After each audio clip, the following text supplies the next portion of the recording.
Brownell, welcome to the Awaken Heart podcast. Thank you so much. I'm so excited to be here and get to know you and have some fun and get some really deep stuff going on, I'm sure.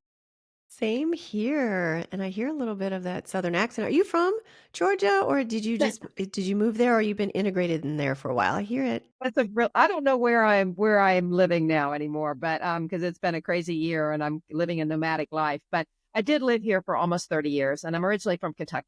So there's a little Okay. bit of Southern, but then there's also all these other places. I've lived in Colorado for about 7 or 8 years before this. So between Georgia and then I came back to Georgia for a little while and then I'm going to be going traveling again. So I don't know where I'm going Mhm. to end up. The nomadic lifestyle. It sounds like it's written and it's flowing through your veins to have a nomadic lifestyle because your book, The End, talks about your journey.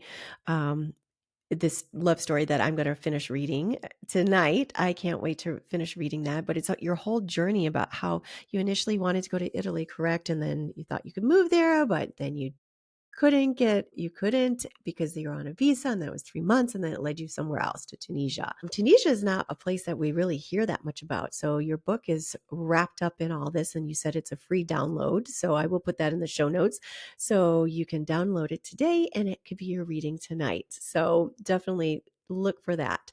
But your stories span a variety of genres from metaphysical mysteries to children's books. How do you approach writing across such different genres? And what drives you to explore these diverse topics? Well, I always tell people if somebody says, "Oh, what's your advice to writers?" I always say, "Know your vibe." Right. And my two children's books are metaphysical children's books. Right. And so I've written nonfiction, fiction, romantic novels, kind of a little bit of historical fiction, metaphysical. But they all kind of tie together with a similar vibe. So my two children's books, one is kind of about the meaning of life and how life works and the other side and all this stuff. And then the other one is a reincarnation story for children.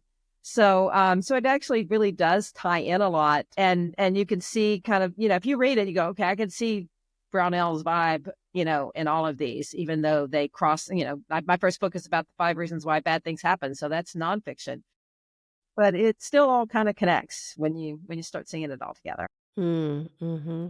So I want to go back again to the end because you said this is kind of where your story began and what kind of you on this path of writing these types of books and telling these types of stories. You have a podcast as well.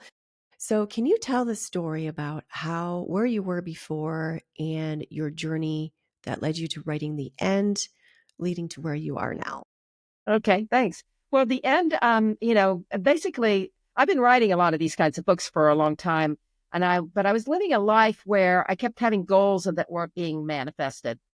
I was just running into roadblock after roadblock, and it made it really tough because, I think I was in alignment with the higher power. Where do you want me to go? Doing these things, but I kept kind of running into obstacles. And last summer, I'd been living in Colorado for about 7 years. And my landlord all of a sudden says he's going to raise the rent 50%. Oh my And God. I'm like, okay, I can't How is afford that that. allowed? And it was sort of the kick in the butt that I needed to go figure out, well, where am I going to go next? And I had been working on the trilogy called We Meet Again that I'm sure we're going to talk about. And a lot of it is set in Italy. So there's a little bit of a spoiler in there. A lot of it is connected to Italy. So I thought, well, where am I going to go? And I thought, I'll go to Italy. That's the only place that I felt drawn to go to. And so I'm like, I get an apartment. I find a place that I could stay for a year. But oops, they're not even taking visa applications. So I'm like, okay, that's a problem. And so I was like, okay. And then I had to really rethink everything. And I went on tourist visa. And a tourist visa, you can go for 3 months, but you have to go somewhere else for 3 months before you can go back. Mm. So I was like, okay, where am I going to go? So I made my arrangements to go. I was going to go to Italy from mid-October to mid-January. And I was like, where can I go? It had to be outside of the European Union. And of course now England's not part of that, but I didn't really think about going to England in January. I wasn't drawn to that. So I looked around and believe it or not, Tunisia is only 92 miles from Sicily. Mm. So it's super close. And I had a fan of my original novels from there and also had gone to a talk many years ago about Tunisia. So there was somewhere in my consciousness about Tunisia. So I start looking and I find this luxury resort on the Mediterranean, Mm. $1,000 a month, including 2 meals a day. So Wow. I'm like, sign me up. Yeah, score. And it was, so I was like, okay, let's see what that's about. And not even really thinking about learning languages or whether there's any other English speakers or anything else. And so I get there and something happens, and I'll tell you what that thing is in a second. And it was really a kind of a profound experience the day after I get there. And then a couple of weeks later, I have a book marketing coach, and she's like, you need to write a story that helps people understand who you are and what you write about. Because one of the big things I was doing is I said I went to Italy to kind of, as I was finishing my novels on this We Meet Again trilogy. And so I had to do the finishing editing in Tunisia. So she was like, you have to write a story that people can understand you. Well, I started writing this story. And as I'm writing it, I'm like, wait a minute, this is real. Like I'm writing something that's happening in real time. And the story is written from the point of view of what I call the upstairs. So there's like these guides and these, what I call traffic angels, that do all the logistics of bringing people together.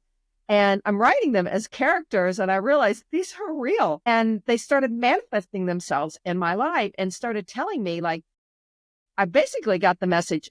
They were the ones that wanted me to go to Tunisia. They were the ones who blocked the visa. They were orchestrating the Mm. whole thing. And I look at traffic angels, I'm like, if this person's, over here and this person's over there, how do they get them together? And that takes a lot of logistics. So I look at them as like these little angels up there, like, okay, I got to get this like air traffic controllers or something trying to get people together. And with my case and what my story started about is the day after I got to Tunisia, I meet a man and he was English. And so I was like, and the traffic angels are telling me what they had to do to connect an American woman in Colorado and a British man in Tunisia. Like that was not easy for them to do. And so it kind of chronicles this relationship that I know anybody, I'm sure you have too, anybody listening has probably had those relationships where like, I'm compelled to go for this. Like there is something outside of me that's driving me in this direction. And sometimes it's like, yeah, some bad part of you that, but sometimes it's like, I know that somebody at another level is guiding this. And so I'm writing this story and realizing that I was clearly destined to meet this man. And there was a lot of lessons and learning and growth.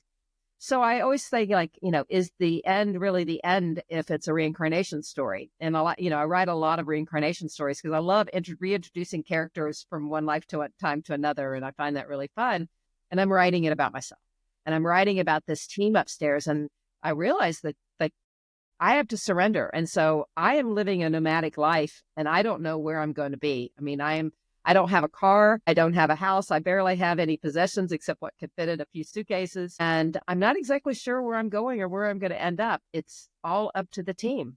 So it's been a really trippy year, as you can imagine. So you're guided by the team upstairs. So traffic angels aren't necessarily like traffic, like the stop sign. It's angels that are directing people into certain circumstances with certain individuals, like from totally across the world in some random place. Like, how did they come together? So you're in tune with these traffic angels and they helped and the other sides and your team from upstairs.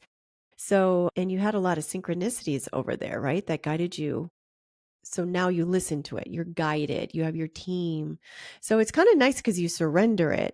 surrender it by listening to them and letting them guide you to that next step. I mean, there's got to be a lot of, I don't know if the word relief is, but there's got to be a lot of when you can surrender to that, you don't have as much anxiety, right? Because you're always guided in the right direction. Do you feel that way? It's a different kind of anxiety. I'm not going to lie, because I mean, when there is kind of, I don't know where I'm going to be, and therefore I can't necessarily make plans because they're going to tell me where they want me to be. There is an insecurity to that because you have to completely let go and trust. And, but I also know from the past, as I said, I was running into obstacles trying to get things accomplished that I wanted to accomplish.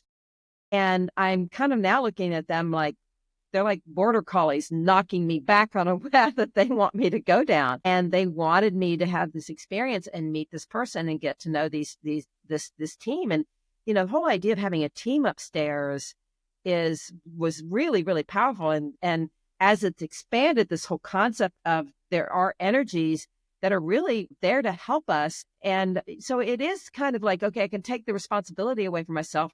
Like somebody was saying, well, you need to get a house and you need to get a car and you need to get an apartment or whatever. I'm like, no, I don't have a car. I'm like, no, I kind of like not having, I haven't had a car Mhm. in many, many years. And for an Mhm. American, that's pretty rare. Yeah. So it is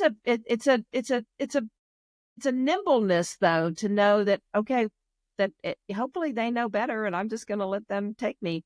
Because even within this story that you're going to read, and it was just so much fun to write, I started, it was all manifesting in real time. And so I would do things that I felt like they wanted me to do, and they would reward me just beautifully. Like I would have these joyful days Mm. when I did what they wanted me to. And when I didn't, then it was like, okay, either crickets. And I'm like, okay, what do you want?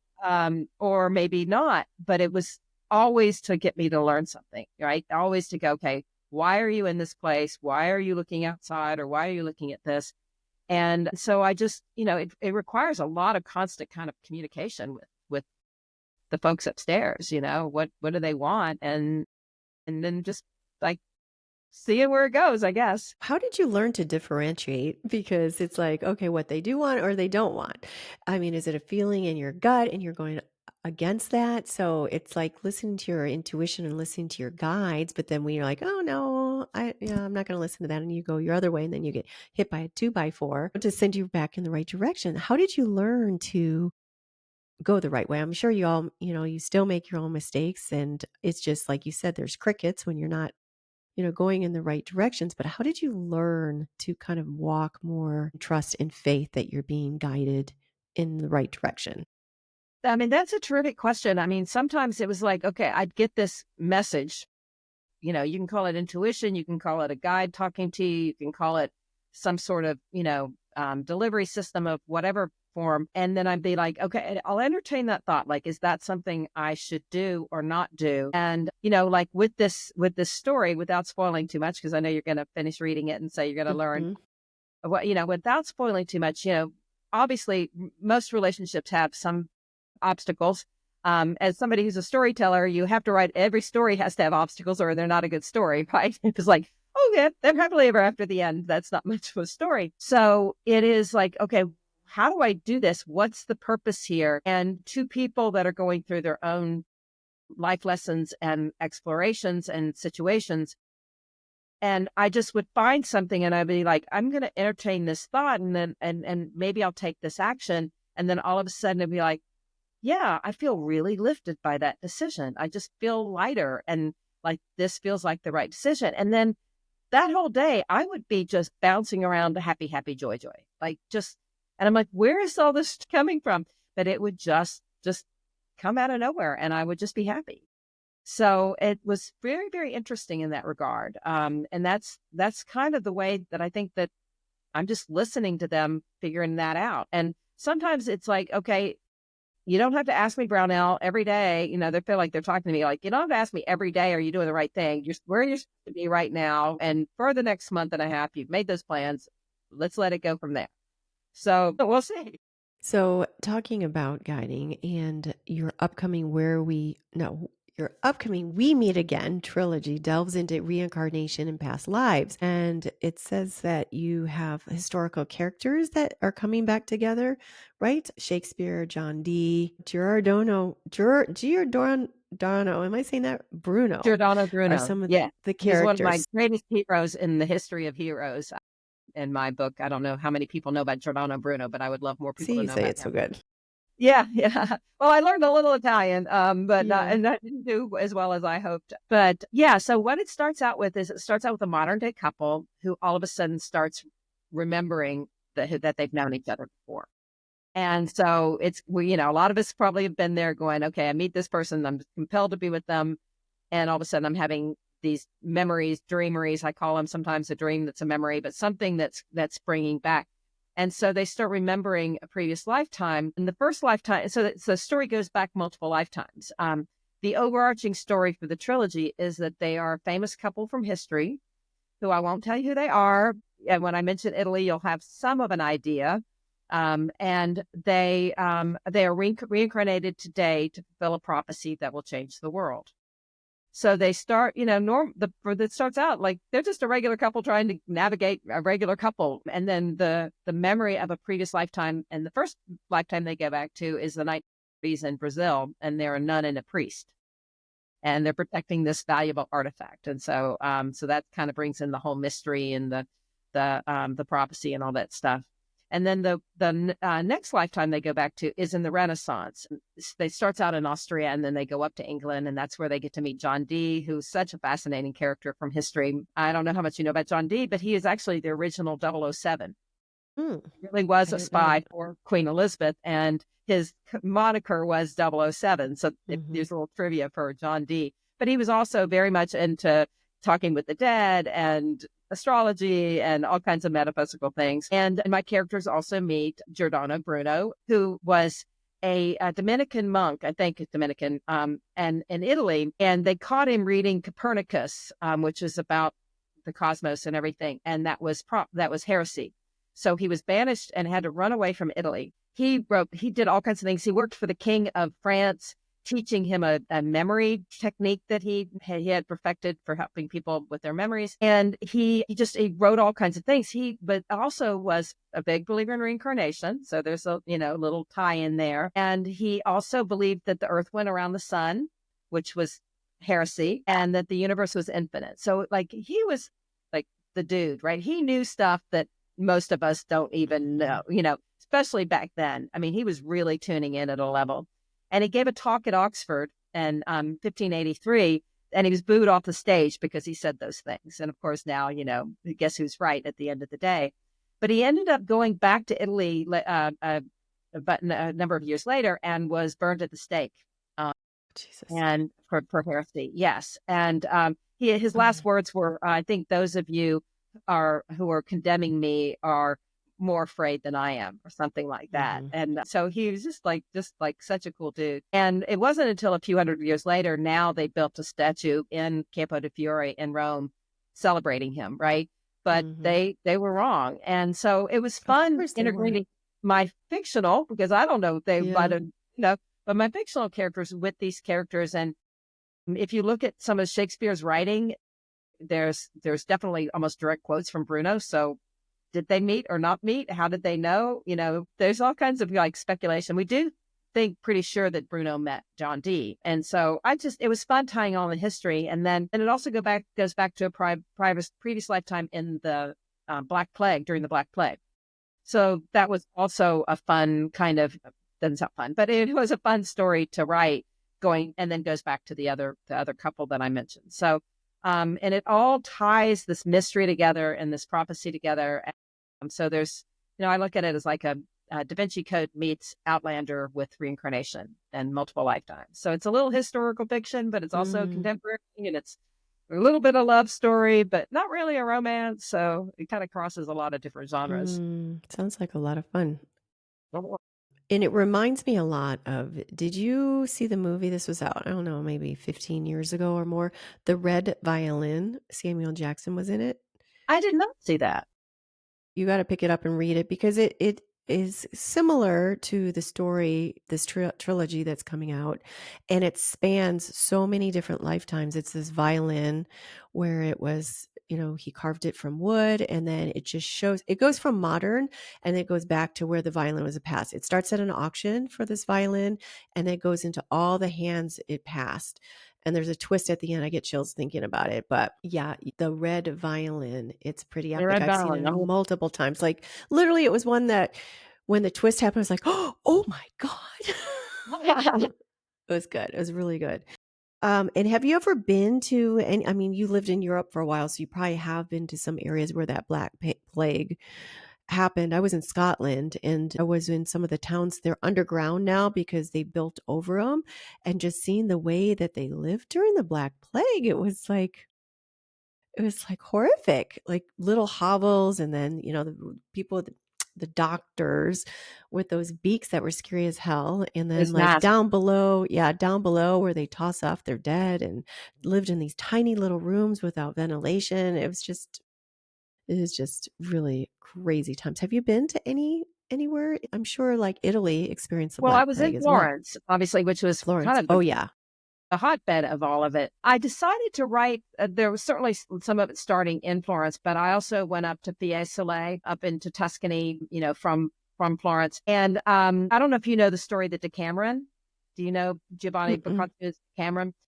It's one of the most powerful forms of literature in the history of literature. And it's kind of blows my mind that not enough people know about it. I didn't until I started doing this research, but it's probably the definitive book on the Black Plague, except it's not what all, so like he describes everything that was going on then, but it's really kind of also not about that. We can call it, whether it's fictional or not, who knows, but it's just a remarkable work of literature where it's about 10 people who leave Florence and they go out into the countryside and they basically like, we're getting the hell out of here and we're just going to find a place we can go until this whole thing dies down. And so it's written from the point of view of 10 characters, and each character tells a story every day for 10 days. So there are 100 stories within it. So it's a collection of stories, and some of them are pretty raunchy and some of them are like really meaningful and like they're all over the place. So I was kind of inspired by that too, and thinking about like, how could you get these group of people together that this is unusual circumstances, right? I mean, like, since when are you kind of thrust with people and they all have grief around them because they've all lost people, but they're finding an escape and then they're telling stories, and that changes kind of interesting. And so I have them all staying in the same villa, and so it's anyway, so that was kind of the twist on it. I did more than the whole like the gruesome dying part of it. That was a little bit of it, but then I'm like, Mm. well, what are these characters and what were they going through then? And Boccaccio was he wrote the first really big biography or collection of stories about famous women. So he wrote he was really quite an extraordinary biographer. I also get in a little bit into the story of Francesca and Paolo, and I don't know if you know who they are, but you know Rodin's The Kiss, the sculpture of the kiss. Mhm. That's Francesca and Paolo. So Mm. that's a better story than Romeo and Juliet, is all I have to say. It's a Mm. much more interesting story. So it was just really fun kind of tying all the threads together with these lifetimes, and what did they learn from each one, and how do those memories from those lifetimes move forward to take the people forward. Mm. It was a blast. Hopefully people Mm. enjoy it. Mm. I'm sure they will. So, reincarnation and past lives are recurring themes in your work. Can you share a personal experience or belief that has influenced your fascination with these topics? I think I guess the first really powerful memory I had, or a dreamery, I should call it, is what I call it, is um I just kept having this recurring dream where I was a teenage boy, probably about 14 years old. I think we were living in Belgium and the men had all left for war, and I was the oldest male left. So I thought I was hot stuff, right? I thought, oh, I'm going to take care of everybody. I'm going to be hot stuff. And then ended up getting caught and put in prison. And so I kept having these recurring dreams or dreameries of dying in prison and dying of starvation and all this whole memory. And I also had a memory of having a younger brother. And when I was caught, he was all of a sudden put all the pressure to be the one in charge, if you will. And he was much younger.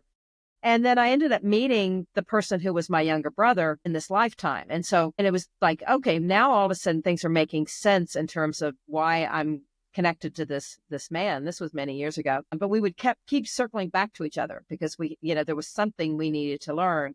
And I kind of realized that I was sort of, I won't say officially a guide, but some sort of guide, like a big brother kind of thing for this man I knew. So that was the kind of the first peek into, you can really feel the difference when you start feeling these lifetimes. I mean, what about you? What about your memories? You've got some, I bet. I can't pull one out of the air, but there's times where you just feel like you know somebody really well, or it's just like you get a deja vu of being around somebody. I have had dreams too where oh, I remember this dream, or it's deja vu. And there's moments where I'm in a certain experience and then I remember like a dream that I had about it. It's just that cool feeling, just like, what was that? And then it's gone. It's like a fleeting gone. But I don't know if I have any about reincarnation personally. I probably do, but I can't pull it off the top of my head. But I have had those moments where it's like, wow, everything just clicks into place. Right, right. It's And you like, don't I've know. seen this before. Yeah, the team upstairs could be like, "Pay attention, ding, ding, Yeah, ding," yeah, or it could be a memory or, who knows? yeah, and then you go to grasp it, it's like and it's gone like a wisp of smoke. Yeah. There it goes. Come on, Well, stay and a I little tell longer. people, I have the Facebook group called Life is a Trip Reincarnation Mhm. Stories, and I've turned that into a podcast as well. And it's just for collections of stories so people can listen to stories. And I always say, they can be fictional or factual. Like, we're not going to be all uptight about whether this can be proven or that can be proven. It's just about telling stories. And the more the stories get shared, the more people open their minds and start thinking about possibilities that maybe they haven't thought about before. So that's What are what I think some is really fun is like, I mean, over 1.5 billion people on the planet believe in reincarnation, mm, 30% of Americans, but there aren't enough stories. So mm. I just want more stories out there. What are some of the stories that you've heard that's been shared on your podcast and on your Facebook page? What can you, tell us one that stands out?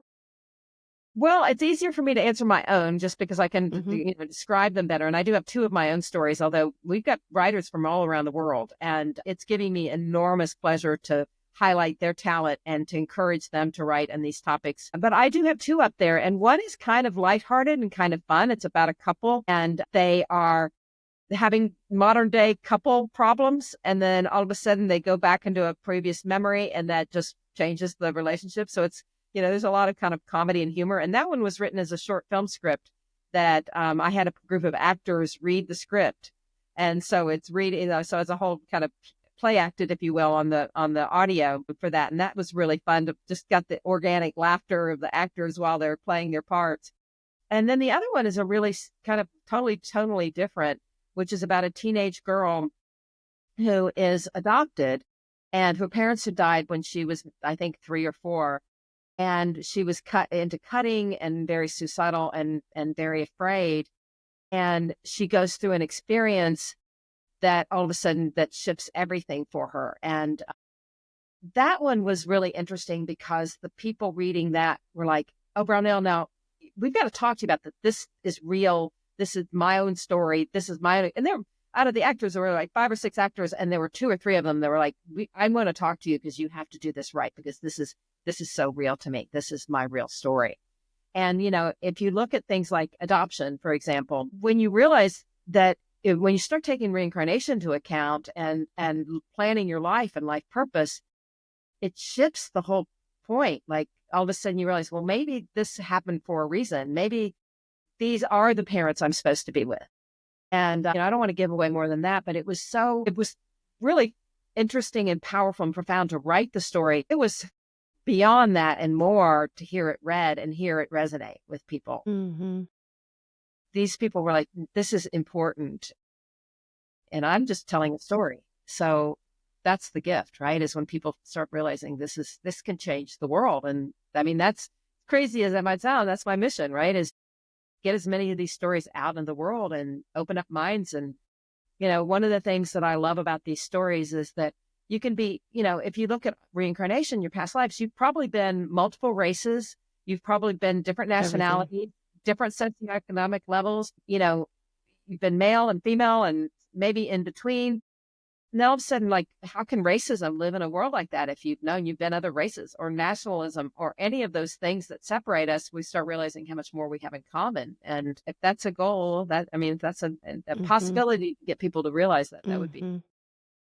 I feel a lot of that is used to just keep the narrative up and dividing people because we're all like, who cares about the melanin of your skin?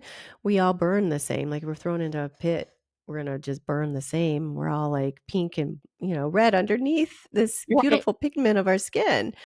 So you're all the same. And we've lived so many different lives. I've been told that I lived a couple hundred lives, 800 something lives. I'm an old soul. I'm like, can I just go up there and be the guide after next times? And I thi there was one years ago too. Audrey Rose, was it? Audrey Rose, where she had burned it was a child and, um, she was burned in a fire or something. It's an old one. I don't remember the name of it, but that was one of the first ones that we heard about reincarnation. I know there's a lot of doctors that really study it, and it's really truly fascinating in just how some of these children just come over here with these gifts or these, they're touched by the other side still, and they're given wisdom beyond their years. I think it's pretty fascinating. And some people, parents that might not be so open, might take them, oh, you have to go to counseling, or you have to, something's wrong with my child, let's medicate them. But then there's some that just recognize it for what it is. It's a gift and they're bringing something from the other side. Absolutely. Yeah, yeah. And so in all your reincarnation and all of your works and your writing and synchronicities. Well, let's talk really quick about synchronicities in your life that may have guided you. And I also want to talk about things happen for a reason. We hear that, and sometimes things happen for a reason. It's defeatist. Is it really happening for a reason? And then you hear others like Abraham Hicks, how it's your energy that's creating everything in front of you. You change your vibration, you change your life. So there's such a disparage between what to like, you go in this direction where you surrender it and you're guided. Another one, well, you have to think the right thing and you have to say the right thing and change your vibration, and then it brings everything in your life. And then others believe that we're just in this artificial matrix where holographic universe and everything that we see in front of our own eyes isn't actually really happening. Maybe our dream life is even more real than what's happening right now. So what is your viewpoint on all those different things? I mean, obviously you feel led because you're tuned into your guides, and when you follow in the right direction, you're always led the right direction. So I don't know if I had that I know question. exactly what I think I know Okay. exactly what let's put it that Okay. way. Yeah, I think that, there's a few different dynamics at play. When people say everything happens for a reason, I'm like, yes, I literally wrote the book on it,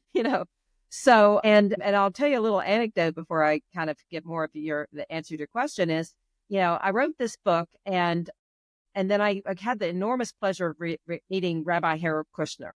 And I don't know if you remember him, but he wrote the book When Bad Things Happen to Good People. Right. So that was kind of the first book that we thought, okay, this is explaining what bad things are. And he was so gracious and read my book. And he came back to me and he said, okay, but I think everything's random. So in his world, it's random. In mine, it happens for a reason.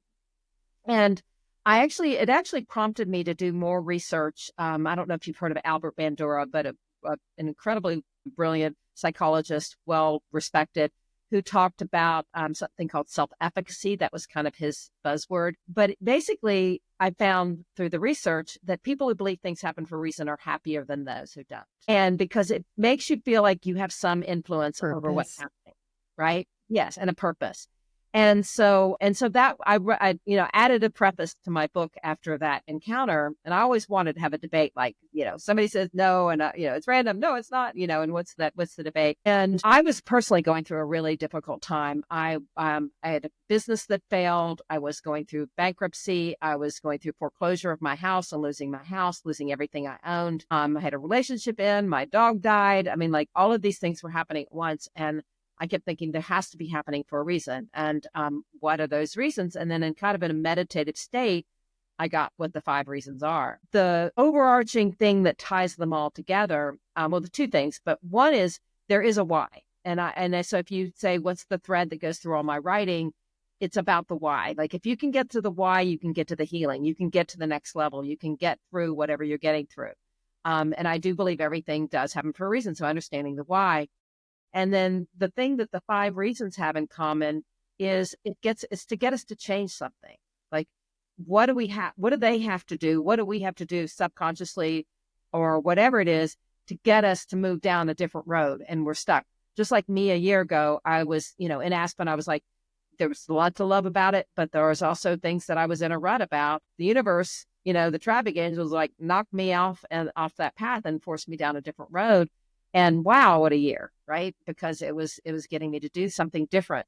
So there's always something that needs to change when you have these things. And, I even literally just today read a Facebook post where somebody said that having cancer was the best thing that ever happened to them. And most of us go, no way, that's no. Mhm.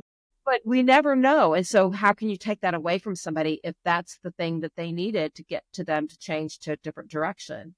So that when you're talking about synchronicities, to your earlier part of your question, it's like it's the guides trying to get you down. You were mentioning Celestine prophecy, and it's like he talks about the lighter. The one path has more light on it than another path, right? So you're like, okay, start paying attention to the signs that are trying to guide you wherever you're supposed to go. So I don't know if that helps or answers the question, Yeah, but it does. how it fits together for me. It does. So you have a approach to finding the deeper meaning in life's event, and that's like the good and the bad, and how you dive into the why behind our experiences. So how does that help us by understanding the why? How does it help us navigate life's challenges? Well, I'll give you a story about healing. And this is, one that I have not told many people. It was a friend of a friend of mine. It was many, many years ago. And as you'll know from reading the end, there's a little bit of reference to healing. And so I got this message that I was supposed to do some healing. And a friend of mine came to me and said, I've got somebody who's really ill, like seriously ill. And he's a friend of mine. I think you can help him. I'm like, okay. Cause I'm like, I'm not owning any of it. I don't know what I can do. Right. I'm just doing whatever I'm kind of guided to do. And he had serious throat cancer and he was literally foaming at the mouth. He'd had 2 surgeries and was getting ready. I met him on a Monday. He was on that Thursday, he was going to have his third surgery. I mean, this was somebody seriously, seriously in distress. And I'm talking to him and I say, well, why do you think this happened? And his higher self came in and answered that question. Like, and when he was finished, he's like, I don't even know where that came from. Right. He had no idea kind of like where that answer came. But that's really all he needed. I mean, he didn't end up I did the little bit of healing stuff, but he ended up not needing to have the surgery. I mean, he was completely healed. Wow. That's how powerful getting to know the why can be. And sometimes, like, in a relationship and you're like, I can't let go. Why can't I let go? Sometimes it might be you're replaying your old patterns. But sometimes it might be like, I need to learn something before I'm ready to completely say, or accomplish something. There's some why that is still hanging there. And then I don't know. I'm sure you've had those experiences. Like as soon as you get to the why, it's like poof, all of a sudden I don't need that Yeah. problem anymore. Yeah. Yeah, and there's a way of asking about a why. Why is this happening to me? Why is this happening to me? To understand the why instead of from a victim standpoint to an empowering standpoint. Michael Beckwith always talks about that. Yes, exactly. The whole victim thing. I mean, I know I went through a year or two where I was like total victim mentality. And I was like, okay, this is interesting energy. Like I never know. And I realized, okay, well, my why for that was I had it on my checklist of things I wanted to learn in this lifetime so I could understand what that mentality was like and how it feels. And I'm like, okay, got that lesson, passed that course. I can graduate and not have to take Mhm. that one again. Yes. Yes, please, no more lessons. There's so many fun. No My more. mantra is I want to learn through joy, but I'm not sure that's exactly how I'm learning. Mhm. Mhm. That's a good mantra. Yeah. It's like the Aya experience when you go into it. Show me what I've become, but do it gently. Do it gently. Please Yeah. be gentle. Please be gentle. So, as someone deeply invested in metaphysical mysteries, how do you integrate your spiritual beliefs into your daily life and creative practices? Well, it's certainly a big part of my writing. In fact, I tell people in my group or people who are interested in that they might have their own reincarnation story, their own life purpose story, just start writing. You never know what can come through to you. When I wrote the story at the end, I did not know it was going to be the truth. I mean, I knew I was going to write a little bit my personal story meeting this man, but then I realized like I'm writing from a whole different level of truth that I never knew. So I definitely, you know, like to recommend people get into that, and get into that place and don't filter it whether you think it's true or not. Just write what you're guided to write because whatever comes to you, whether you can prove it or not, who cares? And it's coming to you for a reason. There's something to learn from it. So for me, of course, right now I'm talking about my podcast and my group and my books and all that stuff. So it comes really easy to want to share it with people that like you and people who are listening. And that's really a gift. When I'm not in this mode, as far as just talking, I want to get into writing and I just get into that zone and like, wow, what feels good to write about today. And I've got some things that I'm working on that I'm looking forward to kind of bringing back up once each stage is complete. Wonderful. There's something I was just going to ask you and it just went poof out of my head. So I will lead into where can people find your work? I know you have a free gift, Sacred Heart Heaven on Earth Meditation. I know I signed up for that one. I think I've got it on my desktop as well. Another thing I'm to not do sure I know what tonight. that is. I think that's not me. Just FYI. I do have some meditations, but I haven't uploaded to the podcast yet. I thought that was yours. Okay, we'll scratch that one. I've got it You under know, your okay, name that's here. okay. Let's, somebody needed to hear that, and Yeah. that's good. They did. Well, I no, don't. that'll be exited out. But what do I have here? Don't you have some your book, The End, is free. I have the book, The End is Free, so I'd Yes. love people to read that. Okay. As I said, I think I've had several people, like 3 or 4 people now, tell me that they think it's a college course, and even though it's Mm-hmm. 9,000 words and it's a short story, so I'm looking forward to getting people's input on that and having discussions of that because, people are really learning like, wow, this is new stuff that I hadn't really heard. And it's fun to talk about. I also have the first book in the We Meet Us Again series for 99 cents. So you can kind of get an idea what that's like. And then just, if anybody's listening or you've got a story that you think can be on our podcast, then we'd love that. So all of that's good. So this is what's lighting you up right now. I know you have your books coming out very soon. We meet again. And do you have anything on a personal level, or do you have any new projects that you're working on, or something that you're learning? What's lighting you up? Well, I actually kind of, spoiler alert, but I am writing a sequel to The End. So Okay. that's really turning, I'm like so chomping at the bit to write it, right? But I'm so busy with all the other things that are right now as far as getting the book launched. But I'm like, it's calling to me, it's knocking on my door, it's telling me what it wants me to say. And it is like really out there stuff, but really, really interesting. So I'm excited about that. As far as logistically, I'm going to be in Atlanta for a little while. I think I'm going back to Tunisia for a little while. Great writing retreat at the end of the year. And then I kind of don't know where I'm going to end up. Mm-hmm. So as far as logistically, I don't know. I guess the traffic angels they'll knock me where Yes. they want me to go. Meanwhile, I've just got more writing. I wrote a musical screenplay that I would just get anything to produce. I'm writing the book version of that, which has been really, really interesting. So it's called denouement. If you know what a denouement is, it's a really, yeah, it's kind of like if Big Chill meets It's a Wonderful Life as a musical. So it's a very interesting project. So lots of stuff, more creative. Yeah, lots of stuff. More I can learn for other writers. Like I said, I just love that. Mm. When I did a contest for short stories for the podcast, I had more joy telling people they won than I would have gotten if I had won. Mm-hmm. It's And like it giving. really is fun to see. And we're on IMDb, so writers get IMDb credit. So that's also Mm-hmm. super fun. They actually get, real writing credit and then legit, Mm-hmm. course. So just the more we can share and get these, like what you're doing, getting these stories out there, getting these messages. And you never know if it's one person or 100 people or 1,000 people that are going to get them out. Absolutely.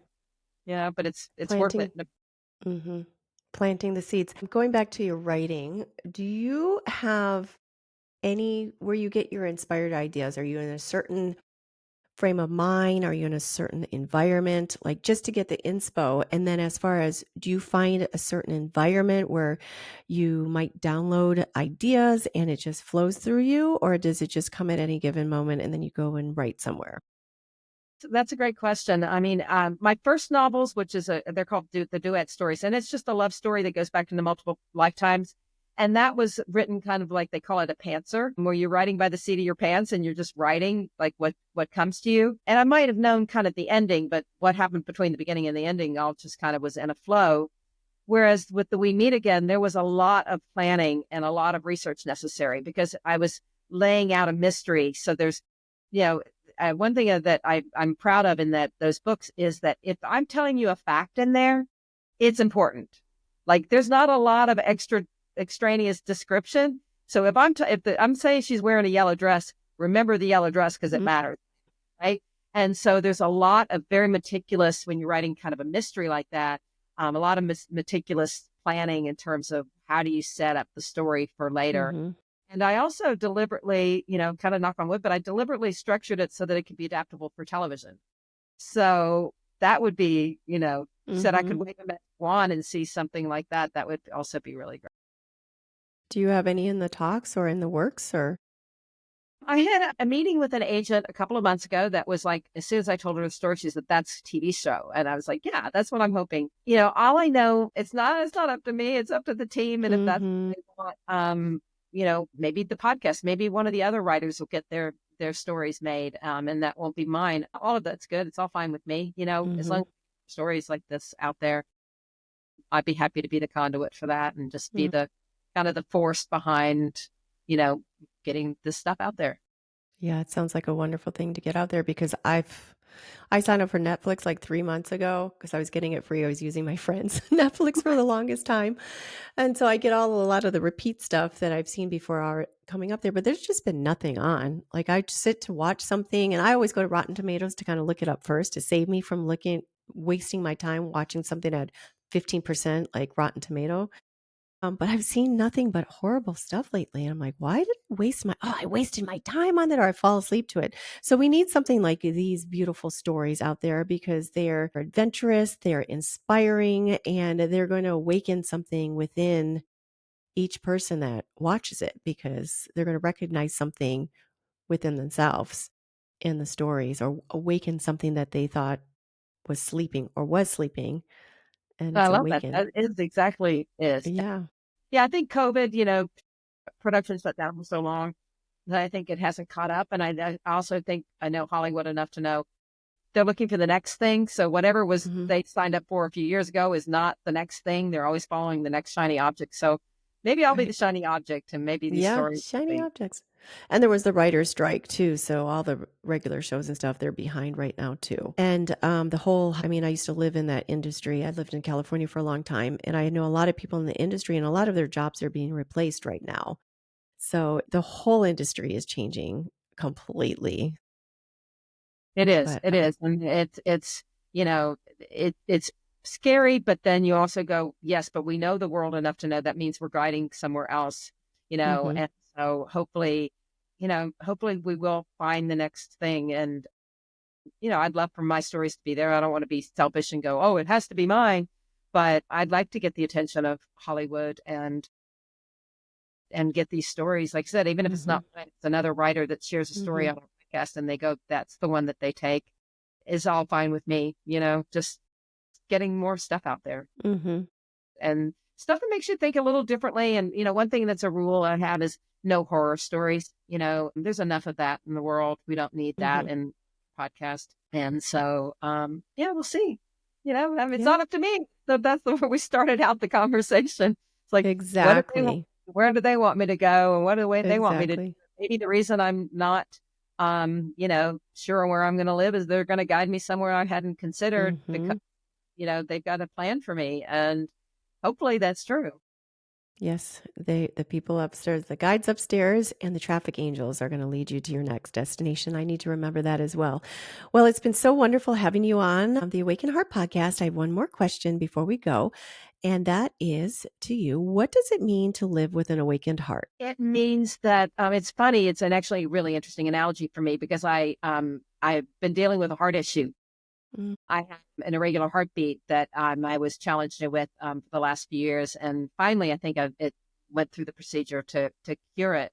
And so it's kind of like a literal and a metaphorical question for me that I think that it means that for me at least, it would mean that you're more aware of not just your role, but how you fit within the greater whole, and that you can get more awareness of what potential impact you can have on others, and hopefully eliminate the bad impact things that you could do and elevate the good impact things you can do. So I think that's how I would describe it. mm, I love that. Well, thank you, Brownell. Appreciate you being on the Awaken Heart podcast. Everyone needs to seek out your books. And anybody, if you're in the industry, you need to look this little lady up and get her maybe even a motion picture. Who knows? So, Yeah, fun. yeah. Yeah. All right. Thank you. Have a wonderful rest of your day. Thank you. All right. Bye.